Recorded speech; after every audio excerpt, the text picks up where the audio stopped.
Setelah kita menyelesaikan modul pendapatan, di mana kita sekarang bisa melihat total pendapatan baik yang dari dalam negeri ataupun ekspor, kita akan mengkritisi dulu beberapa hal dalam modul ini. Yang pertama adalah terkait unit penjualan.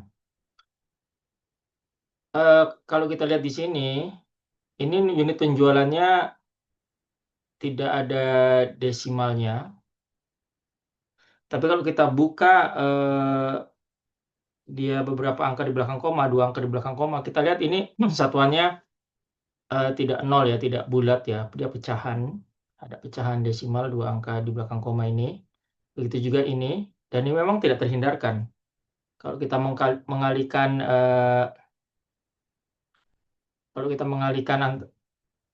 unit dengan pertumbuhan penjualan seperti ini, memang tidak terhindarkan akan ada desimal seperti ini, angka pecahan. Nah, ini tergantung dari si pembuat model, apakah pecahan seperti ini ingin dipertahankan atau dia ingin membulatkan ya, membulatkan entah itu ke atas atau ke bawah, itu diserahkan ke pembuat model. Kalau kita ingin, misalkan ini kayaknya tidak masuk akal jika unit sepeda 2.227,89, maka kita bisa membulatkan saja, entah itu ke atas atau ke bawah. Bagaimana caranya? Nah, caranya adalah rumus yang sudah kita buat ini, perkalian ini, kita tambahkan saja pembulatan. Round down, terserah ini mau round down atau round up.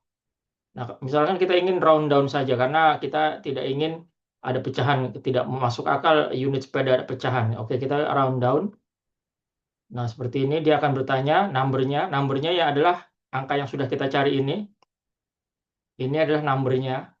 Ini kan merupakan K125 dikali 1 tambah persentase pertumbuhan. Nah, setelah itu kita number of digit. Number of digit kita buat saja dia 0 di belakang koma. Nah, seperti ini. Karena ini round down, maka semuanya dibulatkan ke bawah. Dia dibulatkan ke bawah, termasuk yang 89 ini kalau kita copy ke samping, dia akan dibulatkan ke bawah. Nah, seperti ini.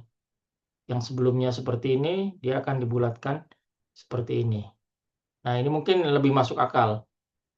Lebih masuk akal 2.207 unit. Begitu juga yang ini. Kita buat dia round down. Nah, ini round down merupakan fungsi pembulatan. Number of digit 0. Nah, kenapa di sini muncul number of digitnya 2, padahal kita sudah buat dia 0? Karena memang ini saya buka, jadi kalau kita hilangkan ininya bisa juga akan seperti ini.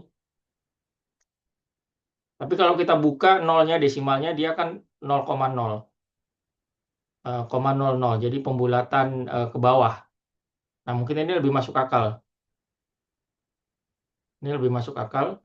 Dan ini memang mempengaruhi total dalam negeri ini ya. Ini mempengaruhi ini, perkalian ini. Coba kita lihat kembali kalau misalkan round down-nya kita hilangkan. Nah, dia kan berbeda karena memang perkaliannya ini dia walaupun di sini tidak terlihat ada koma, tapi dia memasukkan komanya dalam menghitung. Nah, kalau ini kita hilangkan komanya, kita bulatkan, maka dia akan berbeda. Jadi mana yang lebih nyaman saja. Kalau misalkan kita ingin membuat unitnya itu masuk akal, ya tidak ada pecahan ya, maka kita bisa gunakan round down, ini rumusnya. Nah, itu kurang lebih. Dan isu kedua, di sini kita tidak mengetahui kita menggunakan skenario apa di sini. Sampai kita melihat tab skenario, skenario dasar yang kita gunakan. Akan lebih informatif bagi pengguna dan juga kita sebagai pembuat model jika kita bisa mengetahui ini yang sedang kita gunakan skenario apa. Nah, ini bisa kita buat di sini, keterangan di sini, yang paling ujung ini, misalkan saya buat di sini ya, atau yang paling ujung dari batas kanan ini. Kita gunakan fungsi concatenate. Fungsi concatenate itu yang ini, yang tanda dan gini, ini dibacanya concatenate. Nah, kita gunakan sekarang fungsi concatenate untuk menggabungkan teks. Jadi ini sebenarnya concatenate ini untuk menggabungkan teks. Sebentar. Saya buat normal dulu di sini. Nah, fungsi concatenate, jadi gini, nah ini concatenate. Nah, dia fungsinya untuk menggabungkan teks dengan teks. Nah, kita ingin di sini kita letakkan informasi mengenai skenario yang kita gunakan. Mungkin kita akan buat keterangannya berdasarkan skenario. Nah, kita letakkan tanda kutip, tanda petik di sini, tanda petik sini, tanda kutip ya. Dan kita berikan spasi, kita tutup tanda petiknya berdasarkan skenario. Ini adalah wordingnya. Nah, berdasarkan skenario apa? Di sini dia minta teks apa yang mau digabung. Ini teks pertama kita, teks satu kita ini. Jangan lupa tanda kutip, karena ini kita untuk teks ini, untuk memasukkan teks ke dalam sel, kalau dalam rumus seperti ini, kita harus memasukkan tanda petik, tanda kutip ini. Kalau angka tidak perlu. Tapi karena ini teks dan ini kita menggunakan rumus, ini concatenate sebenarnya rumus. Tapi rumusnya ini menggabungkan teks yang berbeda. Nah, ini teks yang pertama kita. Nah, teks kedua kita apa? Berdasarkan skenario-skenarionya yang akan kita pilih ke skenario yang ini. Kita gabungkan di sini. Nah, ini. Nah, skenario C4. Kita akan, jadi nanti di sel yang tadi akan muncul berdasarkan skenario, dia akan berubah skenarionya, tergantung skenario di sini. Nah, kita tes ya. Nah, berdasarkan skenario dasar, kalau kita rubah, kita gunakan split windows lah, split windows, karena kita sudah pelajari split windows, sehingga kita bisa ngetes. Nah, split windowsnya, jadi kita nggak perlu bolak-balik ke tab. Ini kan skenario dasar ini, kita tes coba. Optimis, nah dia berubah nih, optimis. Ininya berubah juga. Krisis, nah ini krisis.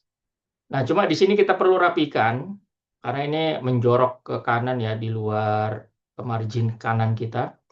Kita ketik Ctrl 1, format cell, Ctrl 1, dan kita pilih di sini alignment. Nah, alignment-nya kita nanti letakkan di paling kanan, jadi alignment-nya di sini right indent. Nah, seperti ini. Dan mungkin kita perlu berikan tekanan terhadap keterangan ini. Kita perlu beri tebal, tanda tebal, jadi pembaca menyadari bahwa yang skenario yang sedang digunakan apa. Nah, kita bisa gunakan fungsi ini. Mungkin kita enaknya mungkin ini menggunakan capital semua ya. Nah, ini kita bisa gunakan upper. Upper ini gunanya untuk mengkonversi teks menjadi capital semua, huruf besar semua. Nah, teksnya ya ini tadi, concatenate ini merupakan teks. Ini kita tutup kurung seperti ini. Nah, dia langsung besar semua. Saya tulis dulu rumusnya. Formula teks.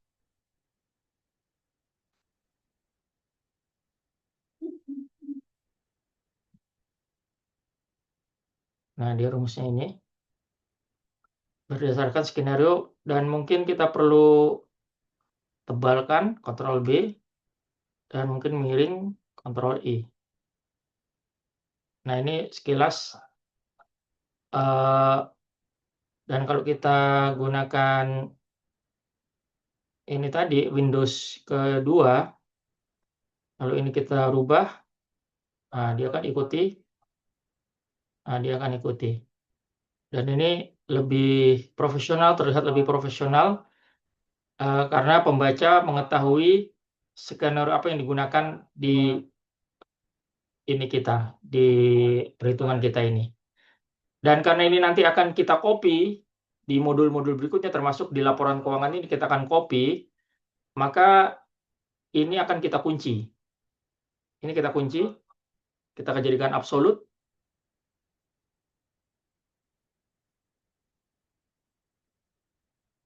Ya, ini yang kita kunci, C4 ini kita kunci. Nah, seperti ini nanti, karena kita akan copy dia.